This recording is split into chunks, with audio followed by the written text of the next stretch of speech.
슬픈 마음 있는 사람 예수 이름 믿으면 영원토록 변함없는 기쁜 마음 얻으리. 예수의 이름은 세상의 소망이요 예수의 이름은 천국의 기쁨일세. 거룩하신 주의 이름 너의 방패 삼으라. 환난 시험 당할 때에 주께 기도드려라. 예수의 이름은 세상의 소망이요 예수의 이름은 천국의 기쁨일세. 존귀하신 주의 이름 우리 기쁨 되도다. 주의 품에 안길 때에 기뻐 찬송 부르리. 예수의 이름은 세상의 소망이요 예수의 이름은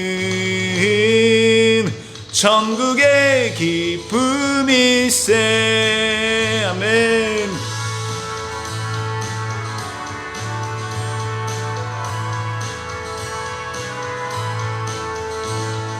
우리 갈 길 다 간 후에 보좌 앞에 나가 왕의 왕께 경배하며 면류관을 드리리. 예수의 이름은 세상의 소망이요 예수의 이름은 천국의 기쁨일세. 시편 21편 1절에서 13절까지 말씀입니다. 여호와여, 왕이 주의 힘으로 말미암아 기뻐하며 주의 구원으로 말미암아 크게 즐거워하리이다. 그의 마음의 소원을 들어주셨으며 그의 입술의 요구를 거절하지 아니하셨나이다. 주의 아름다운 복으로 그를 영접하시고 순금관을 그의 머리에 씌우셨나이다. 그가 생명을 구하매 주께서 그에게 주셨으니 곧 영원한 장수로소이다. 주의 구원이 그의 영광을 크게 하시고 존귀와 위엄을 그에게 입히시나이다. 그가 영원토록 지극한 복을 받게 하시며 주 앞에서 기쁘고 즐겁게 하시나이다. 왕이 여호와를 의지하오니 지존하신 이의 인자함으로 흔들리지 아니하리이다. 왕의 손이 왕의 모든 원수들을 찾아내며 왕의 오른손이 왕을 미워하는 자들을 찾아내리로다. 왕이 노하실 때에 그들을 풀무불 같게 할 것이라. 여호와께서 진노하사 그들을 삼키시리니 불이 그들을 소멸하리로다. 왕이 그들의 후손을 땅에서 멸하며 그들의 자손을 사람 중에서 끊으리로다. 비록 그들이 왕을 해하려 하여 음모를 꾸몄으나 이루지 못하도다. 왕이 그들로 돌아서게 하며 그들의 얼굴을 향하여 활 시위를 당기리로다. 여호와여, 주의 능력으로 높임을 받으소서. 우리가 주의 권능을 노래하고 찬송하게 하소서. 아멘. 할렐루야. 좋은 아침입니다. 오늘 시편 21편 1절에서 13절 말씀까지 읽었는데요. 1절 말씀을 보니까 시인이 이런 고백을 하는 것을 볼 수가 있습니다. 기뻐하며 또 크게 즐거워한다라는 고백을 하는 것을 볼 수 있는데요. 이것이 1절만 있는 것이 아니라 6절에도 있고 이와 비슷한 고백이 마지막 절 끝에 있는 13절에서도 동일한 고백으로 시를 마치게 됩니다. 시작과 그리고 중간 그리고 마무리 짓는 그 과정 속에서 시인은 계속해서 기쁘고 또 크게 즐거워하며 또 그렇기 때문에 하나님을 높이 찬양하고 찬송한다고, 하나님만을 높인다고 그렇게 예배하는 모습으로 나아가는 것을 볼 수가 있는데요. 그렇다면 이 시인은 지금 무엇으로 인하여서 그 기쁨의 원동력이 되었을까요? 왜 그는 이렇게 기뻐하고 또 크게 즐거워했는가? 우리 이 말씀을 찾아보면서 오늘 하루도 저희들이 시작할 때에 우리가 기뻐하고 즐거워하는 그 원동력이 이 시인의 그 원동력과 동일한 마음으로 오늘 이 하루를 시작할 수 있기를 축복합니다. 시인은 주의 힘으로 말미암아 즐거워하고 기뻐함을 볼 수 있습니다. 주의 구원으로 인해서, 영어 성경을 보니까요, 주의 구원에 대해서 빅토리라고 적혀 있더라고요. 주의 힘으로 말미암아, 여러분, 주의 힘은 무엇을 말하는 것일까요?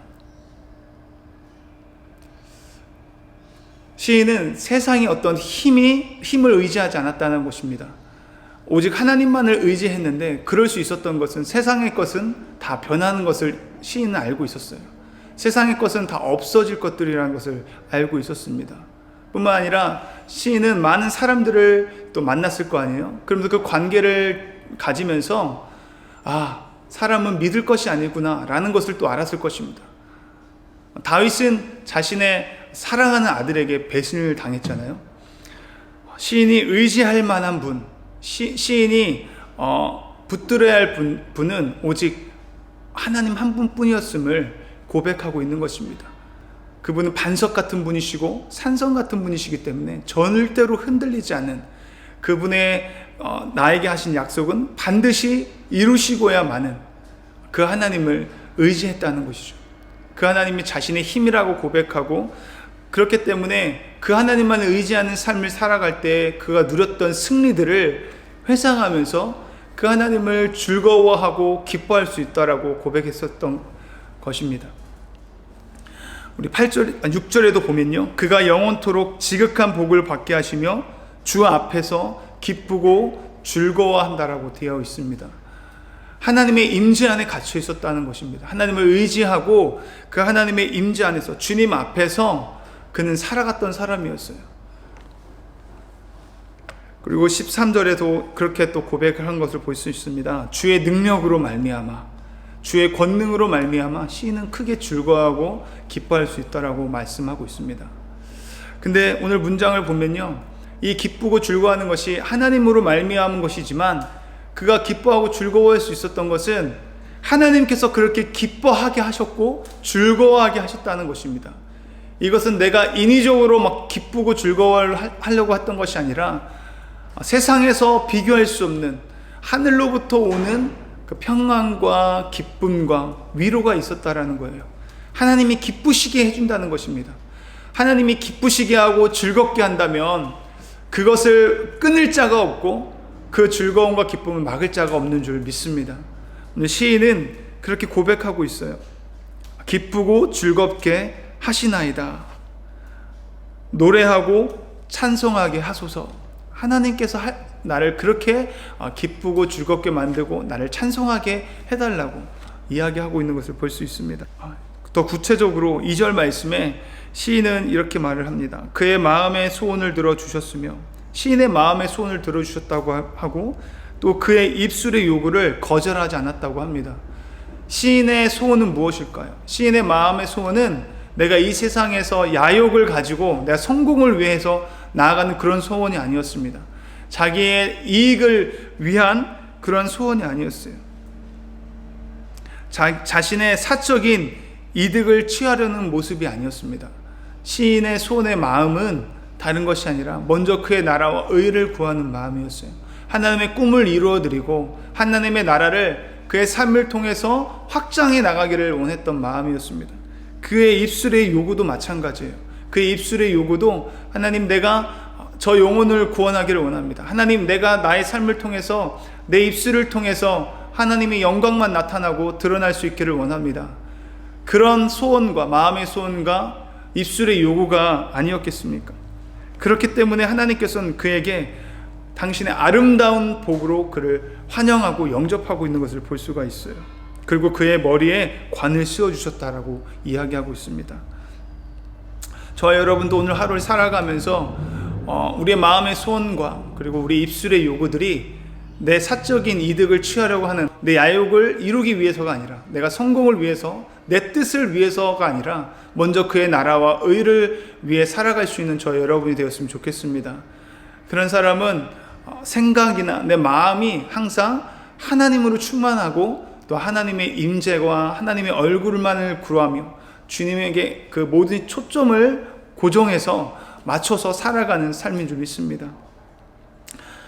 4절 말씀에 그가 또 시인은 이렇게 구합니다. 생명을 구합니다. 생명을 구했는데 하나님께서는 무엇으로 응답해 주시죠? 영원한 장수로 응답해 주십니다. 생명을 구했는데 영원한 생명을 하나님께서 허락해 주셨다는 것입니다. 저는 이 말씀을 보면서요, 하나님께서는 나보다 나를 더 잘하시는 하나님이라는 것을 보게 되었습니다. 그리고 나의 모든 필요와 내 모든 만족을 하나님께서는 아시고 그것을 이미 이루어 가고 계시는 줄 믿습니다. 비록 지금은 내가 어렵고 힘들다 할지라도 그 모든 순간이 돌이켜보면은 하나님께서 만들어주는 가장 선한 길로 이끄시는 과정이었던 것을 볼 때가 많습니다. 하나님께서는 우리의 모든 것을 아시기 때문에 나는 작은 것을 구했지만 하나님께서는 더 큰 것으로 우리에게 가장 필요한 것을 채워주시는 줄 믿습니다. 이전에도 이야기했지만 시인의 마음의 소원과 그런 입술의 요구들이 하나님이 거절하지 않았다는 것은 먼저 그의 나라와 의를 구했기 때문이라고 했잖아요. 성경에 보면요, 그렇게 먼저 그의 나라와 의를 구하는 자에게는요, 있어야 될 것을 아시는 하나님께서 다 책임져 주시고 채워주시고 만족해 하신다라고 기록되어 있습니다. 시인이 그렇게 하나님의 나라와 의를 구하며 살았기 때문에 그의 삶을 통하여서 하나님께 영광이 되고, 그로 인해서 하나님께서는 아름다운 복으로 그렇게 허락하여 주시고 가장 선한 것으로 응답해 주신 것을 볼 수가 있습니다. 저와 여러분도 오늘도 그렇게 하나님을 기쁘시게 함으로, 하나님의 영광을 올려드림으로 인하여서 우리가 이미 필요한 것을 아시는 주님께서 하나하나 채워가 주시고 또 하나님께서 이루어 주시는 것을 누리면서 살아갈 수 있는 저와 여러분이 되기를 축복합니다. 5절 말씀에 보니까요, 주의 구원이, 주님의 그 승리가 그의 영광을 크게 했고 존귀와 위엄을 그에게 입혔다고 이야기하고 있습니다. 또 6절 말씀에 그가 영원토록 극한 복을 받게 하시며 주 앞에서 기쁘고 즐거워하게 하시나이다. 주님께서 그렇게 만들어 가시는 거죠. 왜냐하면 먼저 그의 나라와 의를 구하고 하나님 앞에서, 하나님의 임재 안에서 그렇게 하나님 영광 올려드리는 삶을 살기 때문에 그가 하는 모든 일 가운데 하나님께서 개입하시고 간섭하시고 책임져 주신다라는 것입니다. 그러한 복이 저와 여러분에게도 있기를 원해요. 7절 말씀에 왕이 여호와를 의지하오니 지존하신 이의 인자함으로 흔들리지 아니하리이다. 하나님을 의지했다라고 되어 있습니다. 오직 하나님을 바라보면서 그 하나님의 의지하는 그에게 하나님께서는 권능의 팔로 그를 붙들어 주셔서 흔들리지 아니하시게 한다라고 합니다. 이게 우리의 어떤 능동적인 것이 아니라 수동적으로 하나님께서 그렇게 해주신다는 거예요. 흔들리지 않게 해주신다는 것입니다. 내가 흔들릴 수 있습니다. 나는 연약하고 부족하기 때문에 내 자신을 볼 때 너무나 낭망할 때가 있어요. 좌절하고 싶을 때가 있습니다.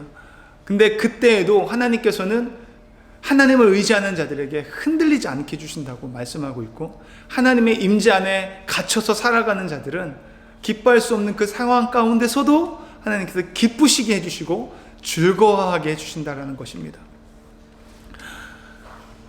그 기쁨의 근원이 하나님으로부터 나오는데 그 놀라운 기쁨과 그 하나님의 흔들리지 않은 권능의 손을 오늘 저와 여러분이 경험하며 살아갈 수 있는 하루가 되기를 축복합니다. 8절부터 12절까지는요, 하나님께서 함께하는 자에게 하나님을 대적하는 원수와 그런 대적들을 하나님께서 멸해 버리신다는 이야기가 나오거든요. 세상에서 완전히 끊어질 정도로 그들을 패배케 하시는 장면이 나옵니다. 어떻게 표현되냐면요, 8절에 보니까 원수들을 찾아낼 수가 없다라고 해요. 이것은 다른 말로 말하면 원수들이 갈 곳이 없다라는 것입니다. 나를 대적하는 원수들이 도망칠 구멍이 없다는 것이에요. 어디에 있든 찾아낸다는 것입니다. 그래서 하나님께서 그들을 다 멸하시고 그들을 징벌하시고 그들을 삼켜버리고 소멸해버리신다고 이야기하고 계세요. 12절까지 말씀이 8절부터 계속 그런 반복적인 이야기가 나옵니다. 그러면서 11절에 비록 그들이 왕을 해하려 하여 음모를 꾸몄으나 이루지 못한다. 아무리 그들이 우리를 해하려 할지라도, 음모를 꾸밀지라도, 술수를 부릴지라도 우리를 무너뜨릴 수 없다라는 것입니다. 그것이 하나님의 약속이에요. 이 말씀을 보면서 생각나는 말씀이 있었어요. 아브라함에게 하나님이 복을 주실 때 나왔던 말씀입니다. 아브라함이 기업으로 받을 땅에 나아갈 때에 하나님께서 허락하신 복인데요.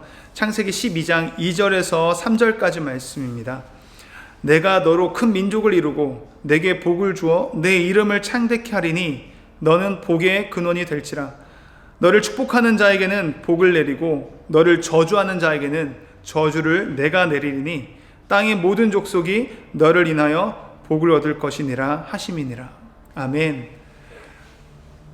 하나님과 함께하는 자, 하나님의 임재 안에 머물러 있는 하나님만을 의지하는 사람은 하나님께서 축복하시는데 어떻게 축복하시냐면요, 원수와 대적들이 나를 저주할 때 하나님께서 그들을 저주를 하신다는 것입니다. 반대로 그들이 우리를 축복할 때 그들이 축복을 받는다라는 것이에요. 근데 이것은 그냥 되는 것이 아니라 하나님 앞에 순종하는 사람, 그렇게 하나님 임재 안에서 하나님과 연합되어서 하나님의 기쁨을 위해 살아가는 사람, 정직한 사람, 의로운 사람, 말씀, 계명, 율례를 지키며 나아가는, 복종하며 나아가는 그 사람에게 하나님께서 허락해 주신 복인 줄 믿습니다. 그래서 히브리서 11장 8절에 이렇게 기록되어 있어요. 믿음으로 아브라함은 부르심을 받았을 때에 순종하여 장래 기업으로 받을 땅에 나아갈새 갈 바를 알지 못하고 나아갔으며, 아브라함은 부르심을 받았을 때 순종하며 나아갔다고 합니다. 저와 여러분, 하나님이 택하시고 불러주셔서 하나님의 그 크신 은혜로 말미암아 이 자리에서 하나님을 예배하고 있는 줄 믿습니다. 저와 여러분, 그 은혜를 받은 자로서 이제는 하나님 말씀에 순종하면서 그분의 영광을 위해 온전히 그분을 예배하고 섬기며 살아가는 것이 우리가 살아가야 할 목적이고 우리를 구원하신 하나님의 목적인 줄 믿습니다. 그렇게 살아갈 때에 하나님께서는 그 한 사람에게 놀라운 복을 허락하여 주실 줄 믿습니다. 우리를 대적하는 원수들을 반드시 하나님께서는 멸할 것이고 우리를 저주하는 자를 하나님께서 저주하신다고 말씀하고 계세요. 여러분들의 원수와 대적은 누구입니까? 원수와 대적들로 말미암아 여러분들 예배하기를 포기하지 않기를 축복합니다. 아무리 원수들이 우리를 힘들게 할지라도 어떤 상황과 환경이 그 원수와 대적이 될 수 있어요. 아무리 어려운 환경, 아프고 슬픈 환경들 있을지라도 그것으로 말미암아 예배하기를 포기하지 마십시오. 또 그 원수가 내 스스로 자신일 수도 있을지 모르겠습니다. 나로 내가 너무 연약하고 내가 너무나 부족함으로 말미암아 내가 좌절하고 낭망하여 주님 앞에 나아가지 못할 그런 순간도 있을지도 모르겠습니다.